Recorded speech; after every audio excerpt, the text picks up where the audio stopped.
Crown Countdown You. My name's Ryan Sullivan. As always, his name's Andrew Wadden. What are you doing?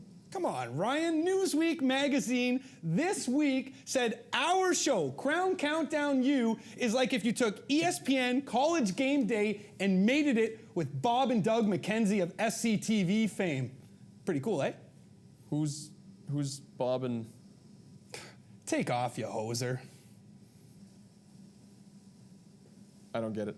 You may be asking yourself, why is there a photo of John Ralston beside my head? The man is an alumni of St. Francis Xavier University and clearly has way better hair than I do. I would do unspeakable things, ladies and gentlemen, to get locks like that. I would do whatever it takes to tamper with imperfection. What would the X-Men do, though, to tamper with actual perfection? They had a chance to play spoiler on Mount Allison's perfect season this past weekend. Would they seize the opportunity, or would they slowly become follically challenged and be jealous of photos of older men with amazing hair? As mentioned, perfection was on the line for Mount Allison. That's something to raise the flag about and then plant it with some force. Do we replace divots in football, or is that just golf? After an early Mount A Rouge, a short little flick pass to offensive lineman Jason LeBritton, he brings it down to the 1-yard line, and that's where defensive lineman Christian Plant checks in. He'd finished the game with a touchdown run, an assisted tackle, and a fumble recovery. Not a bad day. Don't count FX out. Devon Cook connects with Randy Roseway, and the Roses are in season. He goes 67 yards all the way to the Garden. St. FX would come close to messing with perfection, but Mount A hangs on for an 18-10 victory. Mounties win their 12th straight AUS game, including last year's playoffs. The streak dates back to October of last year. It's the first time in their school's history that they've finished undefeated. Acadia over St. Mary's 26-17. Third-year receiver Brian Jones from the Axemen picked up 8 catches and 98 yards in the win. His 57 receptions on the year, a new Acadia single-season record. The Axemen are off to the playoffs, where they will travel to Antigonish to face off against the St. FX Axemen in the Loney Bowl semifinal. Here are your final AUS standings for the 2014 season. Mount Allison perfect on the year, while St. Mary's next game will come next season. And we look now at your playoff matchups this weekend. Acadia heads to St. FX, while the Mounties get a first-round bye. Once upon an afternoon dreary, well the Carleton Ravens pondered, weak and weary, over many a quaint and curious volume of a future filled with Yates cups of lure. Well they nodded, nearly napping, suddenly there came a tapping, as something gently rapping at the locker room door. "'Tis some visitor," the Ravens muttered, tapping at the locker room door. Actually, it was the Queen's Gales looking to play spoiler to a Ravens squad that was looking to make the playoffs and nothing more. So will it be nevermore for the Ravens' playoff hopes? Already down 5 in the first, the Gales D gets to Ravens pivot Nick Orgachuk. Derek Wiggins scoops up the freebie and takes it to the house. No, Mr. Wiggins says. Gales' lead grows to 12. Second cue, Queens in the red zone. Billy McPhee, playing in his final CIS game, looks for the deep ball in the corner. Curtis Carmichael comes down with it, and the Gales' lead continues to grow. Late third cue, Ravens in the Gales' red zone, but Gorgachuk gets picked by Jason Shamatutu, the rookie with his second INT of the year, and it's a big one. Fourth cue, and here's a connection the Queens faithful is going to miss. McPhee to Alex Carroll. Take a bow, sir. Your fine CIS career comes to a close, as did the season for both of these teams. With the loss, the Ravens' playoff aspirations are now dashed. Laurier facing Guelph. With Jazz Lindsay taking the day off, James Roberts gets the nod, and he started his CIS career out right. His first pass is for point, is to James Ingram, a 50-yard connection, 7 blank grips. Robertson getting help from his wideouts as well. He puts an extra yard or 2 under this one, but Jacob Scarfone puts up a catch of the year candidate for points. This made it 26-3 Guelph. Dylan Campbell would help Laurier cut it close, but it was not enough. Guelph wins 41-36. Campbell posted his third 200-plus game of the season. Daniel Ferraro also set a new CIS single-season record for field goals with 26. Ottawa McMaster picked this one up in the third cue. GG's down by 1. That is until this. Mac backup pivot Asher Hastings connects with Mitchell O'Connor, who turns around and gets pasted by Jackson Bennett. The pigskin pops loose. Tunch Akea scoops up the biscuit, and he gone. Akea takes it 86 yards to the house. Ottawa takes its first lead, and they don't look back. A couple of minutes later, GG's pivot Derek Wendell finds a wide open Ian Stewart, who outruns the Mac secondary. That's a 74-yard pass and catch, and that, my friends, was the ball game. Ottawa is going to the postseason after upsetting the formerly unbeaten Marauders by 20. Windsor visiting Western. First points out of the gate go to the Lancers. Austin Kennedy finds Gilbert Stewart from 10 out. Love this Sally Gilbert. Nicely done. Things get physical after that. Will Finch looks to the outside for Justin Sanvito. Makes a great catch. He stopped up. Watch the bucket toss at the end. These two teams do not like each other. Finch would leave before halftime and not return. Stevenson Bone checks in and finds Justin Sanvito. This is Sanvito's first touchdown of the year. He keeps his helmet on as well. It makes it 27-14 Western. Ponies would go on to win 43-21. They lock up third place in the OUA. At the moment, all signs point to Stevenson Bone starting Western's first-round playoff dance against Laurier. Waterloo, York, and it's the Warriors who get out in front first, already up 5-0. Jamie Cook hits Ryan DeRosio. It's 12 Cobb for the visitors. The Lions would claw their way in, though. Jamari Bennett goes deep for... Yep, there he is. Malik Marks makes the grab. Trust me, he did it. That's a 42-yard connection, and the Warriors' lead is now cut to 5. Move to the fourth. York down 8. Bennett scores this goal line plunge. The Lions would get the 2-point convert to tie things up. But minutes later, Cook calls his own number and goes for a little scamper. Takes it 26 yards to the house party. The Lions would score in the dying seconds, but went for the 2-point convert for the win and failed. Waterloo wins its final game of the season and what could possibly be the final game in the Warriors football program's history. Here's a look at your final 2014 OUA standings. Meanwhile, here are your playoff matchups for this weekend in the OUA. McMaster and Guelph each get a first-round bye. Laurier heads to Western for a dance with the Dinged Up Ponies, while Windsor hosts the ever-surprising GGs.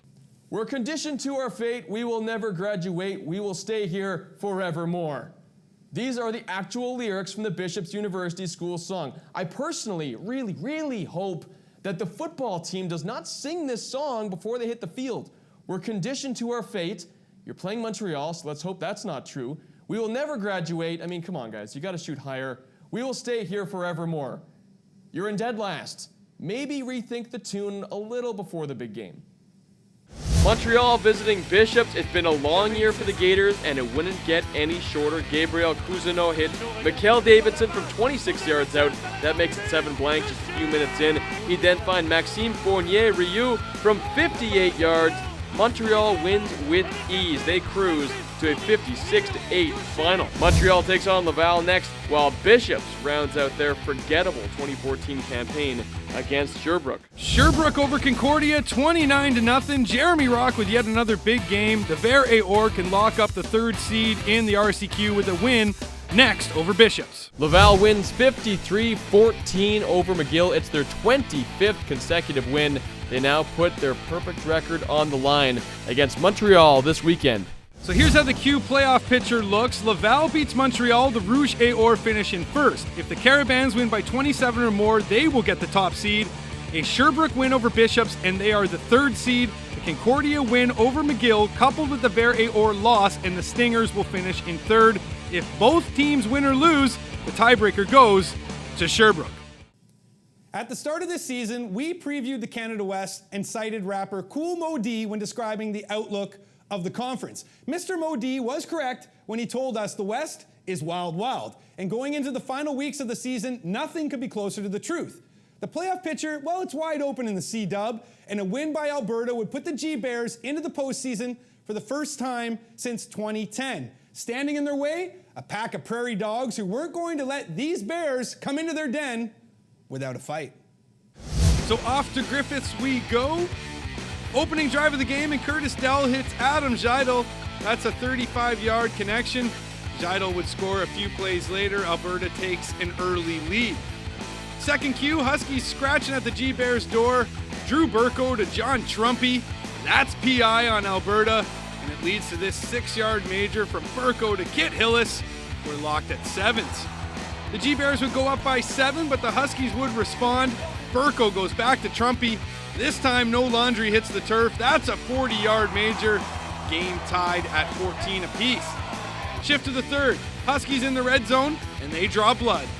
Burko to Julian Lynch, and the house party commences. A whole lot of jump bump in Iguan. To the 4th now. Huskies up a 10 spot. This field goal attempt misses wide left.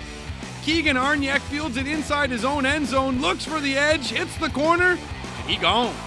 Dell shows why he's a QB with what might be the worst attempt at tackling in the history of football. Arniak goes 116 yards all the way to the house. The G-Bears hung around for a little while, but in the end, the Huskies' bite was too much. High five! With the win, the Huskies lock up the 2nd seed in the conference and will play host to a Hardy Cup semifinal on November 8th at Griffiths. Regina hosting Manitoba picked things up in the 3rd. Rams leading 28-10 when Alex Vitt pulls down his 2nd major of the day to make it a 2-score game. Very next Manitoba possession, and Keenan LaFrance trucks it in from 26 yards out. I hope you didn't go get a beer, because Regina's one-time 25-point lead is now just 4. Atlee Simon would respond, though, with one of his 3 majors on the day. Regina back up by 11. A Play of the Year candidate would emerge, though, early in the 4th. These are open, complete to Nick Dempsey, and he's got the field to work with across the 50. The midfield strike, still on his feet across the 40. Inside through at the 30. What a great run by Nick Dempsey. There he goes across the 10, flag for Dell, and he finds the end zone. Are you kidding me? Touchdown, Manitoba Bison. But let's see what that flag is all about. Even if this play doesn't stand, that is a highlight reel run with the football by Nick Dempsey. The play would be called back, but Manitoba would manage to put points on the board to bring the lead back down to 15. Noah Picton, though, would then connect with Mitch Thompson for the final dagger in the Bison heart. Thompson goes 104 yards to the house. Regina wins to keep their slim playoff hopes alive, 56-41. With 7 receptions on the day, Jared Janata became Canada West's all-time leader in receptions, surpassing former teammate Mark McConkey's career mark of 180. UBC Calgary. Early first cue, Dinos pivot Andrew Buckley calls his own number, takes it 35 yards all the way to pay dirt. You know, Buckley rushed for close to 100 yards in this game. A few minutes later, Mercer Timmis gets into the end zone and then conducts one of the most creative TD celebrations you will ever see. You go, Maestro. Third cue, CGY up by 39. Buckley to Jake Hardy for the major. This one was never close. Calgary earns the top spot in the conference with a decisive win over the flightless T-Birds. With the loss, UBC's chances of making the postseason are now on thin ice. Let's take a look now at your Canada West standings. Heading into the final week of action, Calgary and Saskatchewan have locked up playoff berths, while Manitoba and Alberta each control their own destinies this weekend. As for Regina and UBC, you can expect to see a lucky penny or a rabbit's foot on their sidelines this Saturday. Some fantastic games this past week. We got playoffs starting in 2 conferences here. Andrew, things are heating up. Ryan, I got a solution, though, for the recession that you say is going on top of your head there. Here's a little something for you. You're watching Krown Countdown U. Stick around. Jim Moen has got a Vanier Cup feature that you just don't want to miss. I think Ryan looks a lot better, too. Here's where you can catch CIS action on your television this weekend.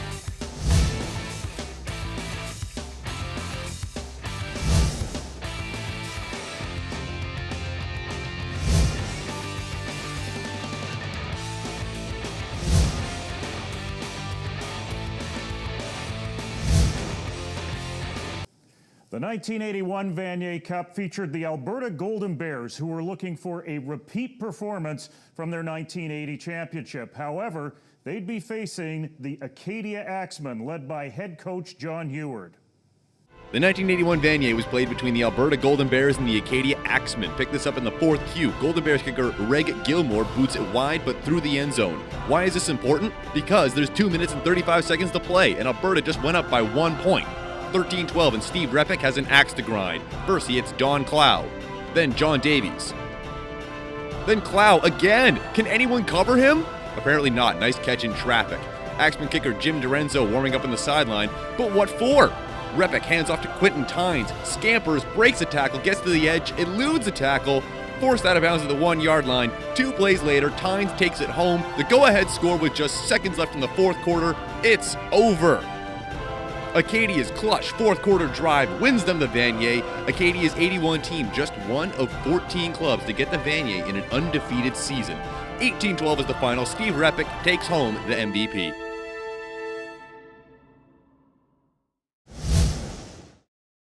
Hey, welcome back to Krown Countdown U. It's time for our roundtable portion. We welcome in Jim Mullen on the far side, Gord Randall in the middle, and live from the Quebecois, JP Chouaret, our RSEQ insider. As always, we're going to start things out with Gord in the middle here, and St. Francis Xavier University announcing this past week the president's report coming out mentioning the football program may be unsustainable. Your thoughts on this?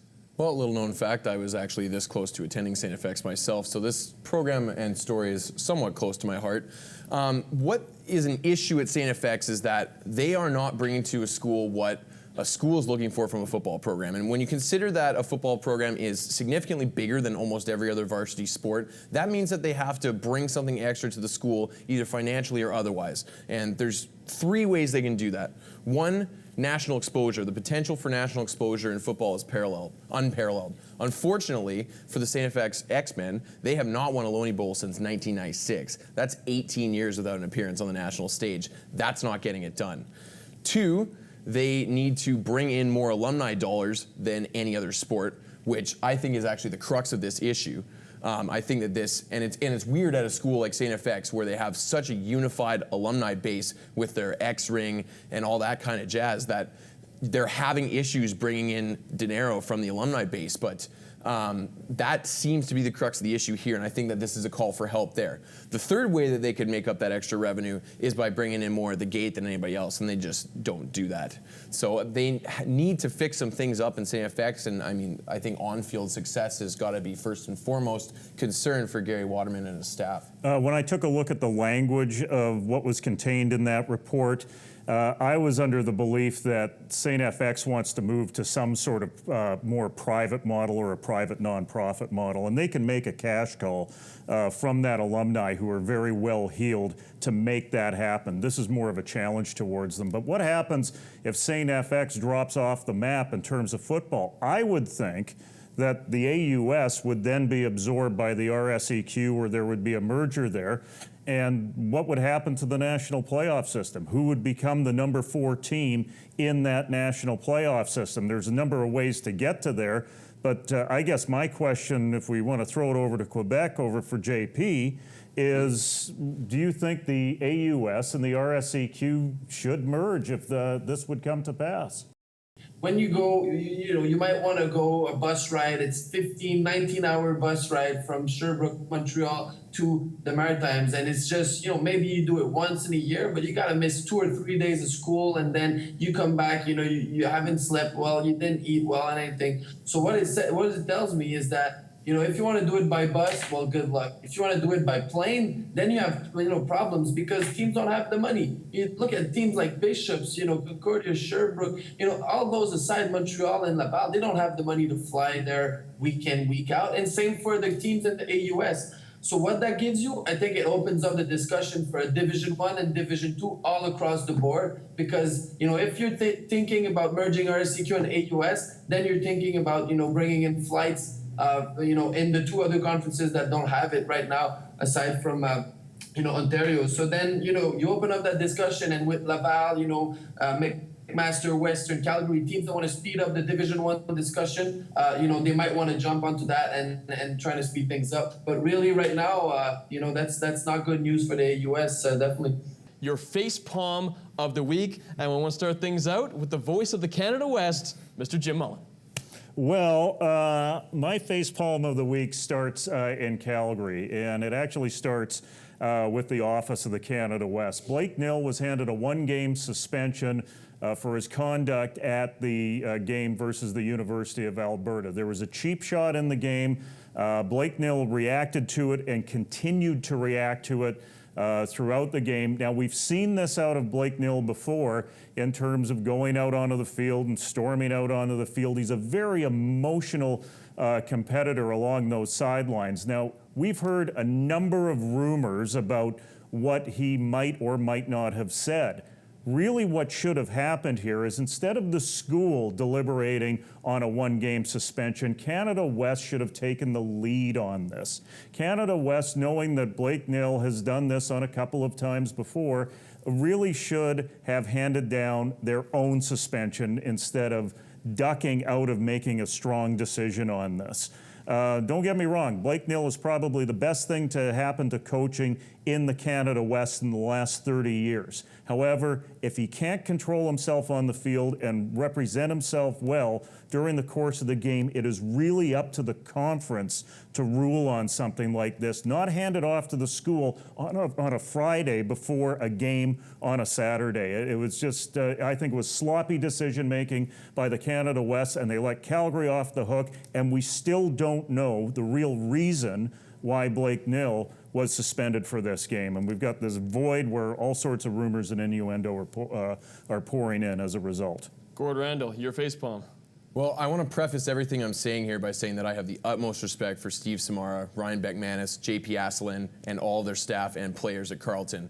But my facepalm of the week is going to the athletic department at Carleton, whose boneheaded and absolutely deplorable move to... Spoken like a Queens grad, but you're right. Deplorable. But you're right. Deplorable to target the Queens bands. Now, for those of you who don't know the OUA that well, the Queens bands travel to every road game that Queens plays at. They are welcome anywhere. They include a marching band, they include a pipe band, they include Highland dancers, and they include 2 different cheer squads. What Carleton did was they told Queens that they could not bring instruments into their own stadium. They cited safety concerns. They then allowed their own band to bring their own instruments into the stadium and then changed their story to say that they were supporting their own pep band. In response, in true Queens fashion, because whenever you try and strike Queens down, they will always turn it and make it worse for you, the Queens Athletic Department and bands got together and decided to outfit every member of the Queens bands with a vuvuzela of 2010 World Cup soccer infamy. 37-50 in the final. Carleton never got anything going on offense, and I'm sure that buzzing in their ears didn't help. So from a proud Queens alumnus to the Carleton Athletic Department, I'm going to do my best vuvuzela impression. And don't shut down the bagpipes either. That's what you get for shutting down bagpipes. Well, and in a country where not enough people do the game day experience right, why would you shut down something that's so uniquely Canadian college football and brings so much atmosphere even to a road game? I just do not understand it. And to give them bulletin board material when your team needed that win so much is just inane. We're going to throw things out to JP. Well, I could go on talking about, my facepalm of the week and talking about, the McGill situation right now, which is just a complete flop, with the Clint Hudley having flown out, and then the team talking about maybe, replacing everything and everyone is starting from scratch. But I'd like to go with a thumbs up instead. Right now in the queue, you're starting, playoffs are a couple of weeks away, and then you're starting to hear the buzz about the Vanier Cup, for its 50th edition. This year is going to be held in Montreal at McGill Stadium. We're expecting a packed house, 25,000 plus, in November. And I mean, this is what Canadian football is for. And I mean, this is what it's supposed to be. And everyone's in Montreal here, from the the Alouette organization, are promoting the event all the way down, to amateur football, CJEP and high school. Everybody's pumped for this one. So I'm thinking, as we're building this playoff hype, I mean, this is a good thumbs up, and it's good to kind of turn it into a positive, instead of a facepalm on this one. You see, gentlemen, positivity. Yeah, That's what we're going listen for on to this Captain show. Sunshine from Montreal over there. Because of the positivity, we're going to start with you, JP, for your quick hit. 30 seconds or less. What stands out to you? Quick hits. I mean, it's the game not to miss this weekend. Laval at Montreal. They started off this season one against the other, and now it's playing for first place. One of the two of the best teams in the country, the 2 of the best quarterbacks in the country in Montreal. I mean, it's going to be packed. It's going to be on TV. I mean, it's not to miss. And I mean, this is a game you've been waiting for. Well, it's right now. It's right here. It's this weekend. Gord Randall. My quick hit goes out to the OUA again, and in a country where so many weeks the results seem almost preordained in so many conferences, OUA football this past weekend was fantastic. Lots of fun, lots of games going down to the wire, and some surprises, not the least of which was Waterloo winning what could potentially be its last game ever. Ottawa upsetting McMaster. There's lots of implications on the playoff race. I already mentioned Queens and Carleton. What a great weekend for OUA football, for the fans out there, and for CIS football in general. Looking forward to this week, and since we've got the first conference in the country starting their playoffs this week, I'm going to make my picks for the OUA quarterfinals. And given that this show was recently compared to ESPN's College Game Day, I'm going to do the game of the week Coach Lee Corso style. The game of the week for me is the University of Ottawa traveling to Windsor to play the Windsor Lancers, and I'm going to reach down under the desk here. I hope this is your and size. Wow. It is your size. The University of Ottawa on the road. I'm going with the hot hand here. Tough travel down to Windsor, but I think they pull it off and end Austin Kennedy's career on a sour note. In the other game, I would never be caught dead with that bucket on, but I got to take Windsor. Stevenson Bone actually, I think, saw more field time. You can't even say it. You said Windsor instead of Western. You can't even say Western. Purple Ponies, that school in London. Anyway, Stevenson Bone actually saw more field time than Will Finch this year. Thank you, OUA. So I think he'll be more than ready to go, and they will win that one fairly easily going away against Laurier at home. It's not a dunce cap, but it does say air on your head. Just saying. Just throwing that out there. Jim, take us home. Let's see. My quick hit, I got two quick ones. First of all, congratulations to Mount A. You got a perfect season. Now you have half as many as UNB. Second of all, the other quick hit is out to Jared Janata, big play Double J, for breaking the Canada West receiving record for receptions in a career. It's now 180 plus, passing former teammate Mark McConkey, who was in attendance in Regina. All right, that does it for us from Krown Countdown U. Jim Mullen on the far side, Gord Randall sporting his Ryan, I bucket. can't believe you called me an airhead. Take off, eh? What a hoser. JP out in Quebec. Andrew Watt, my co-host. I'm Ryan Sullivan. Thanks so much for joining us. Here's your CIS Top 10. Number 10. Number 9. Number 8. Number 7. Number 6. Number 5.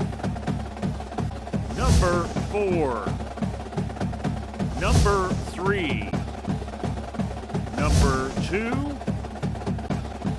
and number 1. Thanks for watching Krown Countdown U. Now, let's get out to the game.